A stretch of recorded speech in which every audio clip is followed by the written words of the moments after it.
tu falou que tu tem a genética boa pro esporte, né? Sim. Tu acredita que o fato de tu ter comido uma feijoada e quase desistido e aquilo ter sido o ponto que fez tudo virar, tu acredita que isso é alguma coisa divina, alguma coisa cósmica, ou é um mero acaso que aconteceu? Como é que tu enxerga a tua ascensão no esporte nesse sentido? Nada nessa vida é por acaso, cara, porque não só esse fato, né? O Renato mesmo é um cara que tem uma história muito forte comigo, porque o Renato ele participou no início da minha carreira. E depois a gente teve um desentendimento muito forte e cada um foi para um lado. E chegou um momento que eu degladiei com ele de frente, dentro da mesma empresa. Então, eu trabalhei para ele. O meu primeiro trabalho dentro do mercado de suplementação foi através da loja dele. E nessa loja nós tivemos esse desentendimento.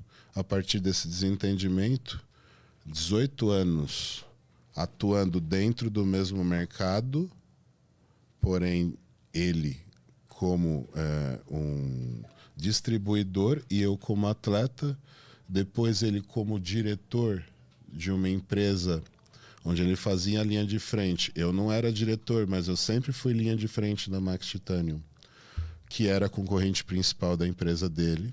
Ele saiu dessa empresa e entrou na Max Titanium. Quando ele entrou na Max Titanium, eu tive que resolver esse problema com ele. Aonde, o que acontecia? O Renato ele tinha toda a exposição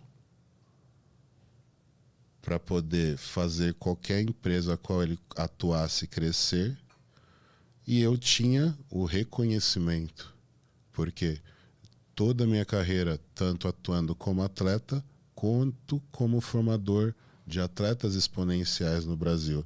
Hoje o Brasil é dominado, a maioria dos atletas que dominam o esporte fora do Brasil, brasileiro que está em alta, todos passaram comigo. Todos foram meus atletas. Todos foram eu que iniciei dentro do esporte. Então isso fez um know-how muito forte. Então com a entrada do Renato, eu tive que aprender a passar por cima de problemas pessoais que eu tinha, e muito orgulho também. Entender que apesar dos pesares, aquilo era um desentendimento apenas e que a vida continuava e que ali ainda poderia ter amizade.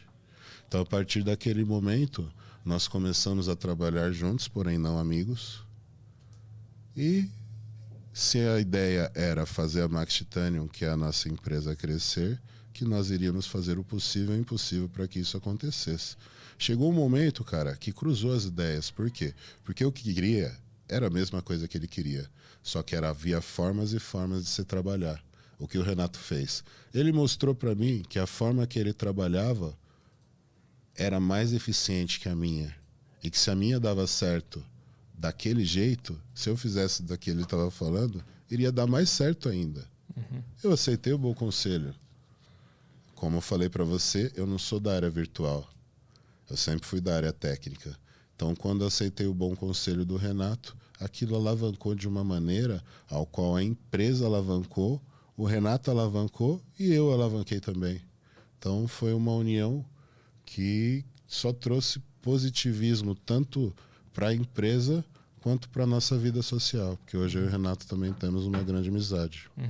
E tu acha que essa junção de vidas, que as duas vidas se confundiram no momento ali, se era um destino vocês se encontrarem e brigarem, esse ponto, tu acha que existe algo fora do que a gente consegue ver aqui? Existe, cara, porque por muitos e muitos anos, como o Renato fazia a linha de frente nessa outra empresa, havia ataques incessantes de estratégia de marketing de uma empresa para outra, mas é óbvio que como existia um lado pessoal ali, aquilo interferia.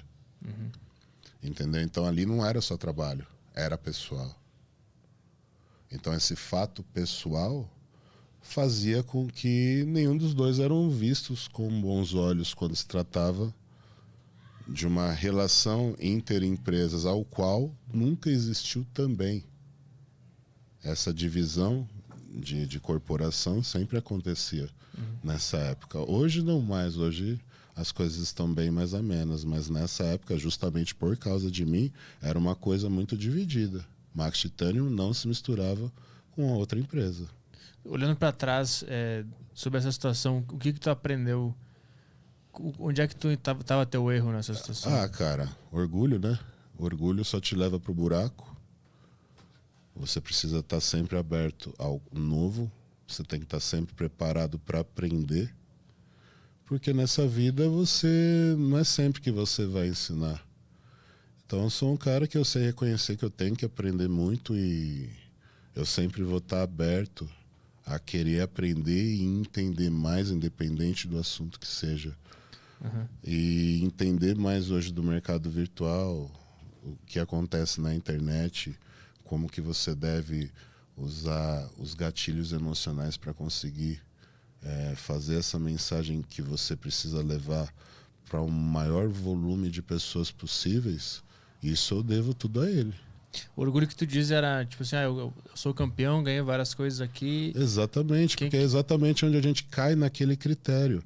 Porque o que acontece? O Renato, ele tem uma carreira de atleta e tem uma carreira de atleta que tem um reconhecimento esportivo.